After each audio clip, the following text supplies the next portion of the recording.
Everyone, welcome to This Day. I'm Lisa Hart, and welcome to This Day. Today is Saturday, February 27th. Of course, we don't have any meetings today because it's Saturday, so we'll jump right to who's on our show. We have Kaiser Permanente, Orange County, with Dr. Chen, and he's got some interesting heart health that we need to talk about. And then we have Sterling Financial with Dan O'Weiler, and he'll have some tax information that we all need to keep in mind. So he'll be right up after KP. Let's go ahead and jump to our COVID resources that we normally give to you on a regular basis. We have the hotline that you can contact just in case you have a question that is not on our FAQ, which is located at Laguna Woods Village alerts.com. The hotline is 949-594-2533.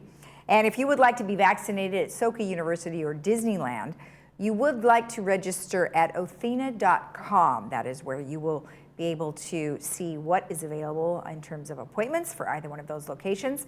For more information, go to occovid19.ochealthinfo.com. And if you are a Kaiser Permanente member, you will want to contact their hotline, 833-574-2273. Website is kp.org/COVID vaccine, and you will click on Make an Appointment. All right, our weather is looking very lovely for the weekend. Today we are looking at partly sunny skies with 70, 53.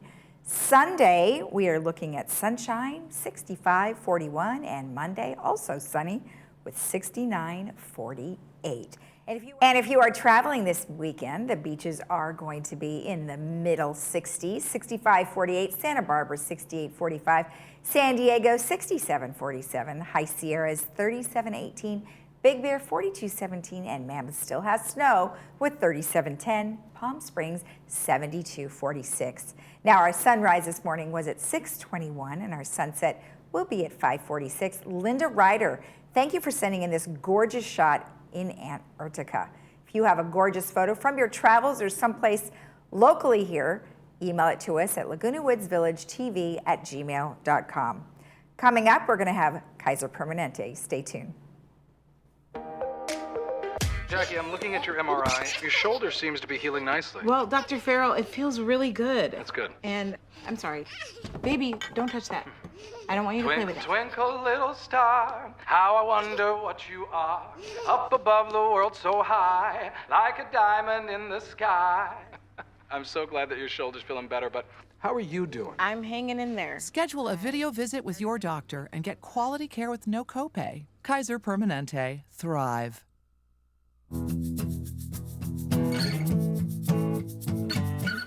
Welcome back. Well, today I am joined by Dr. Chen, who is from Kaiser Permanente, and he is a physician in family medicine.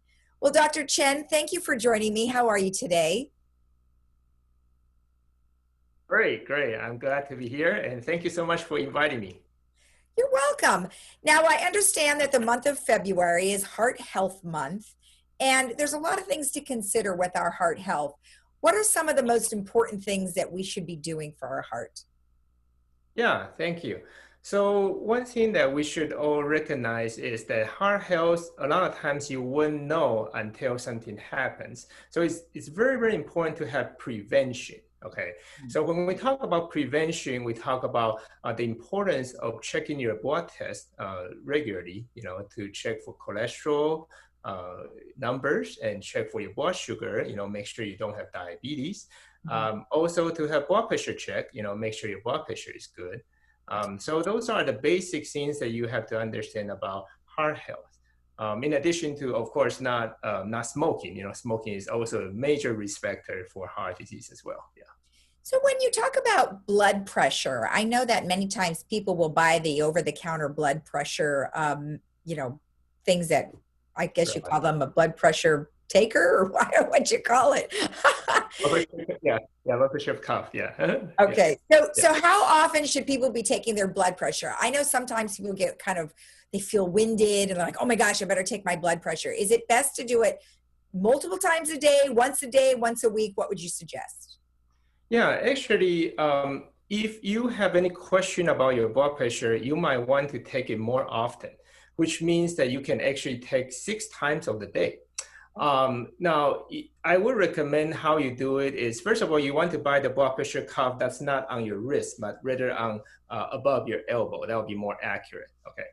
Now, when you take your blood pressure, I would recommend you to take 2 times each time. For example, if we want to do it breakfast, lunch, and dinner, so you check 2 times, breakfast, 2 times lunch, 2 times dinner.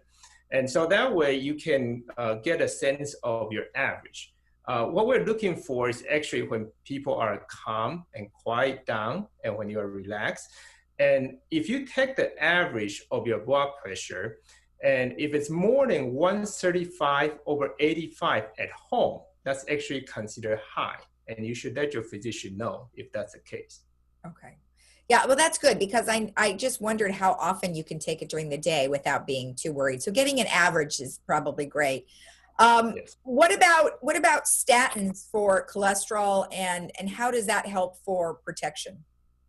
Yeah, so I think statins have been given a bad rap in the internet, and people are worried about it.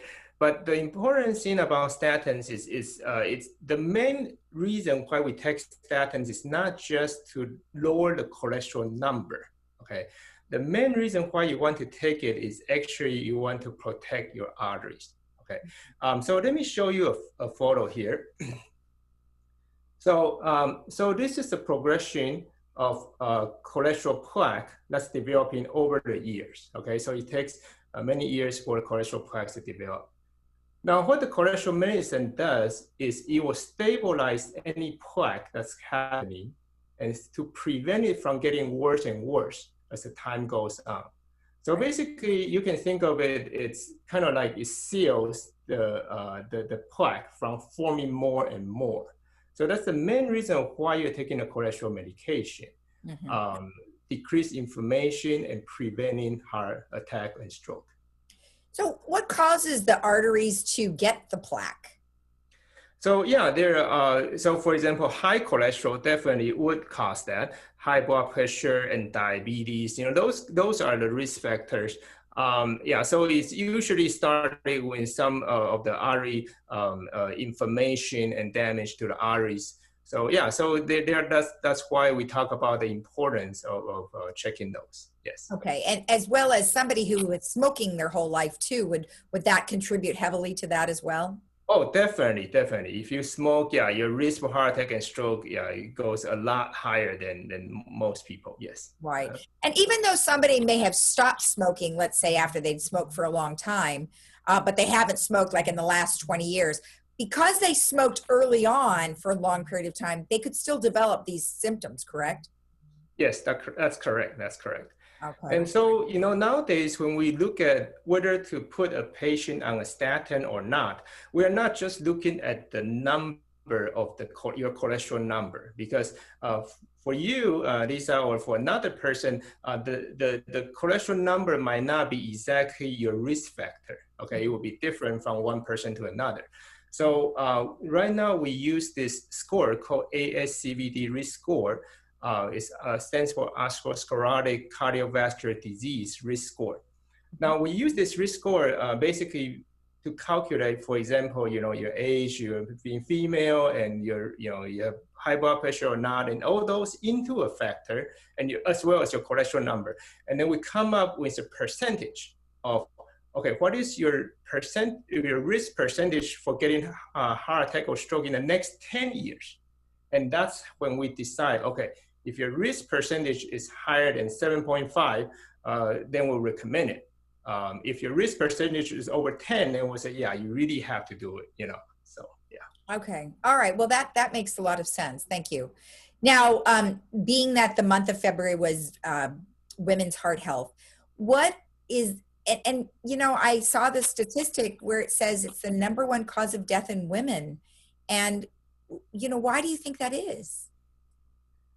Well, I think, first of all, overall, worldwide, heart disease is actually still the #1 cause of death worldwide, regardless whatever disease, And a lot of people don't realize that it's more than cancer. All cancers combined, heart disease is the number one cause of death, even with all cancers combined. Mm-hmm. So it's important for us to recognize that, and it's important for us to understand our lifestyle does matter. Getting checkup from your doctor does matter, because the prevention. Because by the time you'll be fine, right? But by the time you feel something, then something already happened. You don't want to wait until it's too late, Yeah. Right. There was something that you said to me early on before we were on, and you said that, tell me what the statistic was of how many women get. Sure. It's actually 1 in 3 women were diagnosed with cardiovascular disease annually in the United States. 1 in 3, that's a lot. That's actually quite high. And another thing that I had heard is a lot of women go, I'm fine, it's nothing, and they don't recognize the symptoms of something. Yes. Especially, even if it was early on. Can you describe some of the things that we ignore as women when it comes to cardiovascular disease? Yeah. That's a very good question. For women, a lot of times chest pain, they don't get what we call the typical chest pain. For men, usually, people say the chest pain is supposed to be on the left side, that radiates to the left arm, or can radiate to the neck, and it's like a pressure like elephant sitting on your chest. Okay, yeah. So most men get that kind of classical presentation for a heart attack. Okay, for women, sometimes it's very subtle. Sometimes women, they just feel some sort of chest pain might not be exactly on the left side. They might not be feeling on the left arm. So it could be something subtle. So just do not ignore any symptoms that, if you feel some kind of chest discomfort, do not ignore it. You should go to the emergency room and check it out if it doesn't go away immediately. Well, that was my next question, was if it doesn't go away immediately. So approximately how long do you allow for something like that to subside? Well, first of all, you have to think about if there's a reason why you have this chest discomfort, right? And for example, if you drink coffee and then you get acid reflux and you get some kind of chest discomfort, and you know the reason of why, right? But if you have absolutely no reason of why, and you just start to feel some chest pain, and especially if the chest pain is not just like a brief few seconds of sharp pain, or if it's like the pain is just when you move it, you feel better. You cannot understand why all of a sudden I have this chest pain and it doesn't seem to go away. I would just go to emergency room, Yeah. Or you can call 911, especially in the elderly population. I would recommend you to call 911 and have an ambulance take you as soon as possible instead of you trying to drive, because you never know, if you are something going to happen, right? Yeah. Yeah, exactly. And that's important to know, because sometimes I think we probably say, wow, how come I'm feeling like that? And then it could be just indigestion. So it's certainly easy to probably overlook something like that. And then one last thing, a low cholesterol diet, what would that consist of? Okay, so first of all, I would say try to avoid red meat. Okay, so red meat is beef, pork. Also avoid fried food. Okay, a lot of times people don't realize in pastries, cookie, cake, it's a lot of butter inside. Okay, so there is a lot of that kind of fatty food. So I would say avoid red meat, avoid fatty food. And then as far as your diet, try to eat more vegetables and fruits. Okay. And then as far as protein, I would say try to eat more fish. Fish is good because it has omega-3, and it actually is protective. So it's good to eat fish. And as far as the carbohydrates, try to stay away from sweets. And eat more whole grain. For example, like instead of eating a white rice, you'll eat brown rice. Instead of eating white bread, you'll eat wheat bread. So it's whole grain products will be better. Yes. Okay. Well, perfect. Well, thank you, Dr. Chen. It was very nice to chat with you. I appreciate it. Thank you so much. My pleasure. All right. And we'll be right back after this.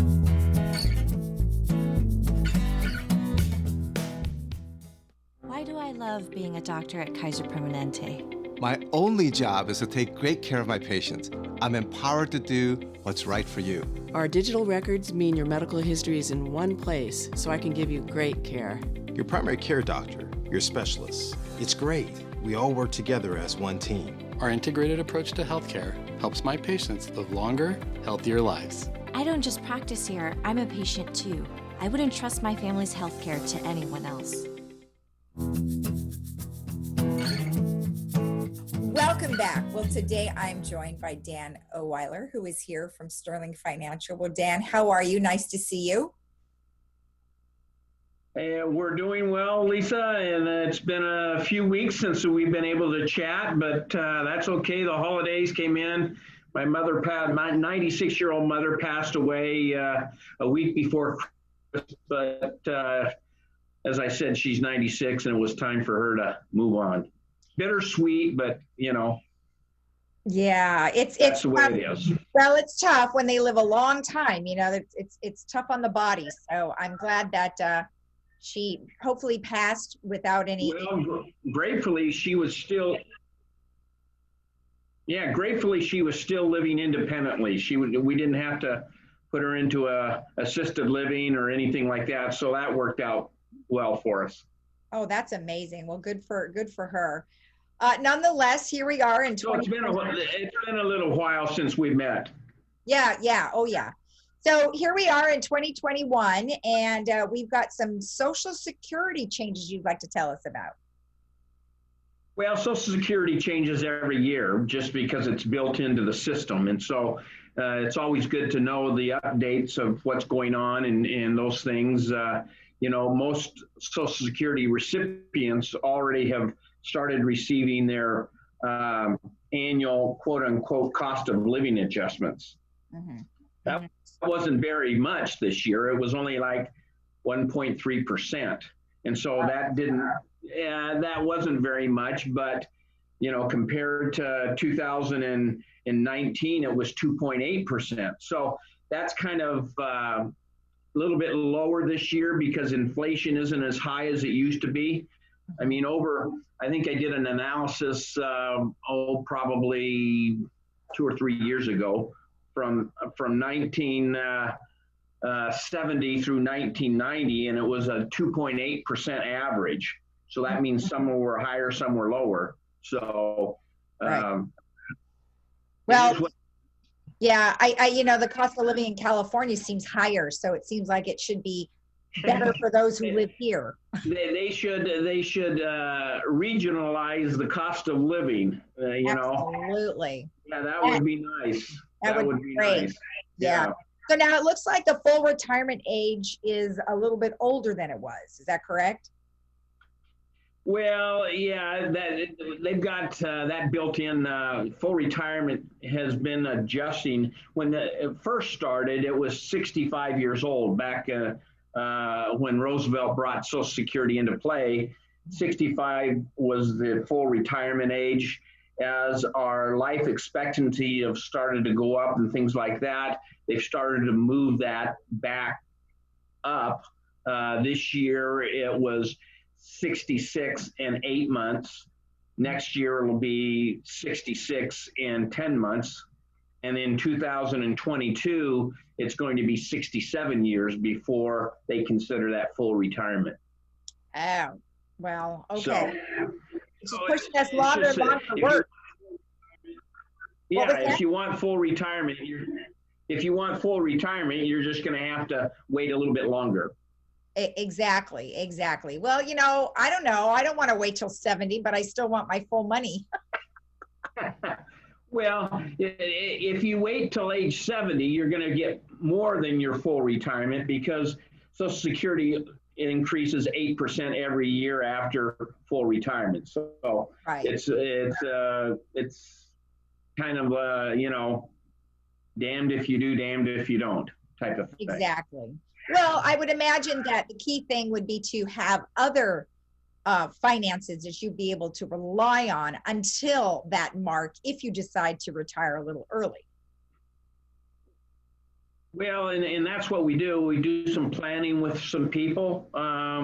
We obviously say, okay, maybe you can take spousal benefits and delay yours until age 70 so you can get a higher benefit. So all that comes into the cash flow planning of our income plans that we put together for people, saying the optimum time maybe is to take it at 66, or you may be able to provide, like you said, have some other assets that you can generate income from so you can delay that and get a higher benefit. Right. It usually takes about 12 to 13 years to break even for waiting. So if you take it at age 70, that means you've got to live to be 82, 83 years old before it breaks even for you. So there's a lot of things that goes into that in the planning process. I see. Okay, good. Now also, I understand that you can be taxed on your Social Security. So what is it happening differently this year? Well, your Social Security is going to be taxed. Well, it's not so much it's happening, but the amount that you're paying Social Security tax on is going to be increasing. Last year, it was $137,000. So for the first $137,000, we are taxed on that, what they call Social Security income. This year, it's going to be increased to $142,000, which gives you a little bit longer you have to pay taxes on. Once you pass $130,000 or $142,000 this year, that income is not taxed. So there's a maximum amount you're taxed on, but that keeps increasing based upon inflation and the threshold that you're going to be taxed on. Right. Now, I noticed here it says 6.2% on employees and 12.4% on self-employed. Well, self-employed, the reason why is because employees have the other 6.2 being paid by the employer. So if you're self-employed, you have to not only pay for the employee portion, but you also have to pay for the employer portion.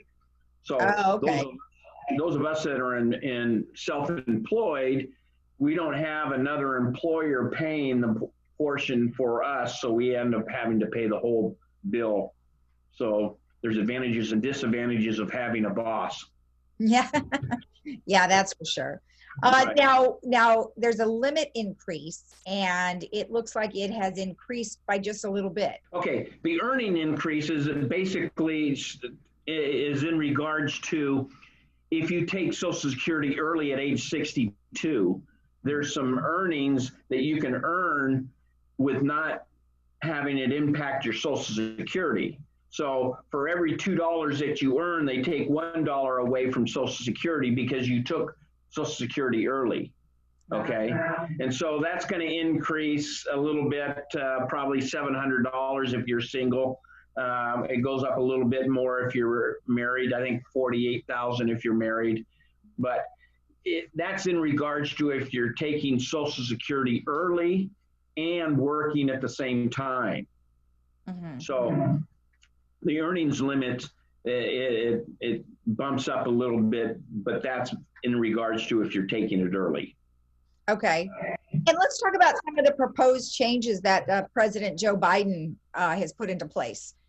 We have here. He's recommended. It's not, and it hasn't taken place yet, but he wants to replace the typical CPI index with what they call the retirement spending index. What do retirees actually spend as opposed to the general population? And so if he ties it to retirement spending, there tends to be more healthcare costs and things like that. They're included in retirement spending as opposed to a younger person that doesn't have a lot of healthcare costs. Does that make sense? Yeah, and then there was another thing that says here, the minimum Social Security benefit to 125%. What would that do? The minimum Social Security benefits to poverty level. Oh, he wants to increase the minimum Social Security benefits. If you haven't put in enough, if you haven't worked long enough, they want the minimum benefit to be 125% of the poverty level. So that's a proposal for if you haven't worked enough quarters in your lifetime, let's say a spouse or something like that, or you just been not working that long, that they want the minimum benefit to be 125% of the poverty level. I see. Okay. So you can get a benefit like that. So, and there's miscellaneous things that he wants to talk about, caregivers who have children and things like that. But all these things change every year. The main thing is the full retirement age is going to increase a couple more months to 66 and 10 months.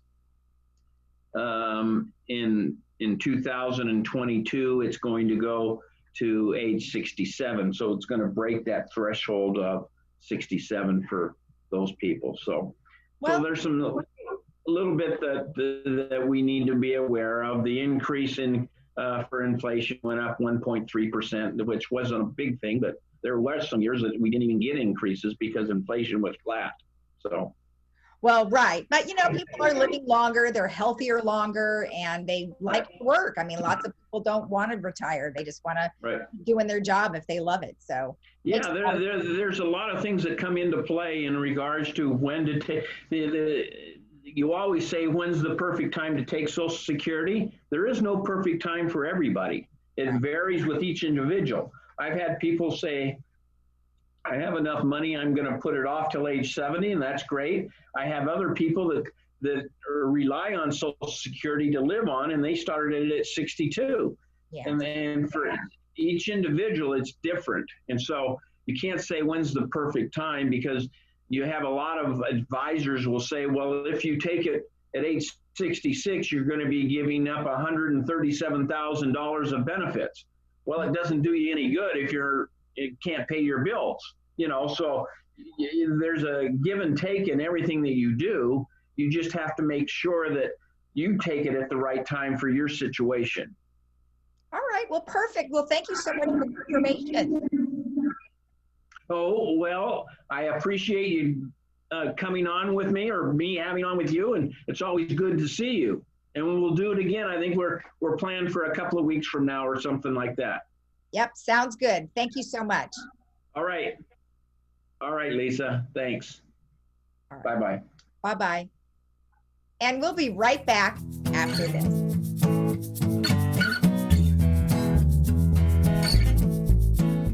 I've been working with retirees since 1984. I specialize in protecting people's money, setting up a secure retirement income stream for them, and making sure their money is there when they need it. I started Sterling Financial Advisors under the premise that we not only needed quality service for clients out there in the financial industry, but ethical standards as well. We don't have any monopoly on the investments we use. What we do have a monopoly on is the integrity and how we treat our clients.